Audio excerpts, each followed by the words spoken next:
Selamat siang Ibu Dia dan teman-teman. Pada kesempatan kali ini, kami akan mempresentasikan tentang A Macroeconomic Theory of the Open Economy dengan jurnal analisis shock kebijakan moneter dalam perekonomian terbuka, kasus dua sektor ekonomi di Indonesia, dengan saya Rian Setiawan dan teman saya Shirley Yunizar Hasan. Tujuan penelitian ini adalah melakukan analisis shock kebijakan moneter dalam perekonomian terbuka terhadap variabel-variabel makroekonomi dengan menggunakan data Indonesia periode tahun 2000 sampai tahun 2012, di mana variabel pertumbuhan ekonomi meliputi dua sektor ekonomi, yaitu tradable sector dan non-tradable sector. Karena shock kebijakan moneter terhadap dua sektor tersebut akan memiliki dampak yang berbeda. Metode yang digunakan dalam studi ini adalah metode Vector Autoregression atau metode VAR. Metode ini digunakan untuk memproyeksikan sebuah sistem dengan variabel runtut waktu dan untuk menganalisis dampak dinamis dari faktor gangguan yang terdapat dalam sistem variabel tersebut.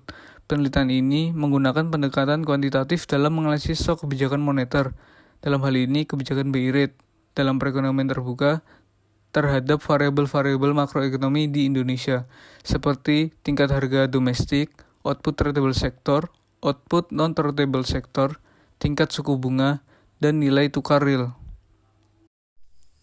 Dalam suatu sistem perekonomian, kebijakan moneter adalah salah satu cara untuk menjaga stabilitas ekonomi.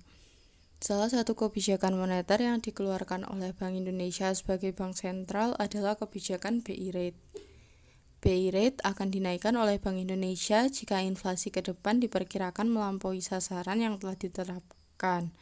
Begitupun sebaliknya. Salah satu variabel yang terkena dampak dari perubahan BI rate adalah variabel nilai tukar. Dampak perubahan BI rate melalui saluran nilai tukar biasanya lebih cepat dibanding saluran lainnya. Seperti contohnya nilai tukar rupiah sepanjang tahun 2012 yang mengalami penurunan pada triwulan kedua dan ketiga, kemudian meningkat dan bergerak stabil pada triwulan keempat. Nilai tukar rupiah akan berdampak pada kegiatan ekspor-impor dan GDP. Shock yang terjadi pada BI rate akan mempengaruhi variabel-variabel makroekonomi dan keuangan. Begitupun sebaliknya. Sehingga antara BI rate dan variabel-variabel makroekonomi ada pola yang saling mempengaruhi satu sama lain atau disebut feedback effect. Selanjutnya adalah saluran yang digunakan oleh BI rate untuk mempengaruhi inflasi. Yang pertama, saluran suku bunga. Perubahan BI rate mempengaruhi suku bunga deposito dan suku bunga kredit perbankan. Apabila perekonomian sedang mengalami penurunan, bank sentral dapat menurunkan suku bunga sehingga permintaan akan kredit dan investasi meningkat dan dapat mendorong aktivitas ekonomi. Yang kedua, saluran nilai tukar. Otoritas kebijakan moneter dapat mempengaruhi nilai tukar yang akhirnya akan mempengaruhi harga relatif barang di dalam dan di luar negeri sehingga mempengaruhi ekspor neto dan output. Kenaikan BI rate akan mendorong kenaikan selisih antar suku bunga di Indonesia dan suku bunga di luar negeri sehingga dapat mendorong investor asing untuk menanamkan modal di Indonesia. Yang ketiga, saluran harga aset. Perubahan BI rate akan menurunkan harga aset seperti saham dan obligasi sehingga mengurangi kekayaan individu dan perusahaan yang menyebabkan mereka dapat mengurangi kegiatan investasi atau aktivitas ekonomi. Selanjutnya, yang keempat adalah saluran ekspektasi. Penurunan suku bunga yang diperkirakan akan mendorong aktivitas ekonomi pada akhirnya mendorong pekerja untuk meminta upah yang lebih tinggi. Upah ini pada akhirnya akan dibebankan oleh produsen kepada konsumen melalui kenaikan harga. Yang kelima, saluran kredit. Ketidaksempurnaan dalam pasar kredit dapat menyebabkan kontraksi moneter yang dapat menurunkan kekayaan bersih perusahaan melalui cash flow. Hal ini akan mengurangi tingkat pinjaman dan investasi.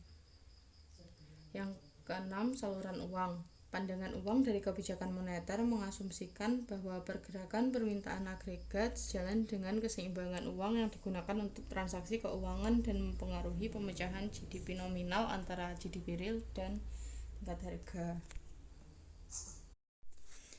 Berikutnya adalah sektor ekonomi. Sektor ekonomi yang ada di Indonesia terdiri atas 9 sektor yang kemudian dikelompokkan menjadi 2 sektor ekonomi, yaitu tradable sector dan non-tradable sector. Suatu sektor dikatakan tradable sector jika lebih dari 10% dari total outputnya diekspor, sedangkan suatu sektor dikatakan non-tradable jika kurang dari 10% dari total outputnya yang diekspor. Dari 9 sektor ekonomi Indonesia yang termasuk dalam tradable sector ada 3, yaitu yang pertama sektor pertanian, yang kedua adalah sektor pertambangan dan penggalian, yang ketiga adalah sektor industri pengolahan, sedangkan 6 sektor lainnya termasuk dalam non-tradable sector. Dalam perekonomian terbuka, pengaruh variabel-variabel makroekonomi seperti nilai tukar terhadap tradable sector dan non-tradable sector akan berbeda. Begitu juga shock yang terjadi pada kedua sektor tersebut akan memiliki pengaruh yang berbeda terhadap sektor-sektor real lainnya. Berikut adalah hasil dari penelitian. Pada respon non-tradable sector, hasil IRF menunjukkan bahwa kontraksi moneter melalui peningkatan BI rate pada awalnya akan direspon negatif oleh non-tradable sector. Tapi, setelah periode kedua, respon dari non-tradable sector menjadi positif dan terus mengalami kenaikan sampai periode keempat. Setelah melewati periode keempat, respon non-tradable sector mengalami proses penurunan. Secara keseluruhan, respon dari non-tradable sector terhadap perubahan BI rate adalah positif.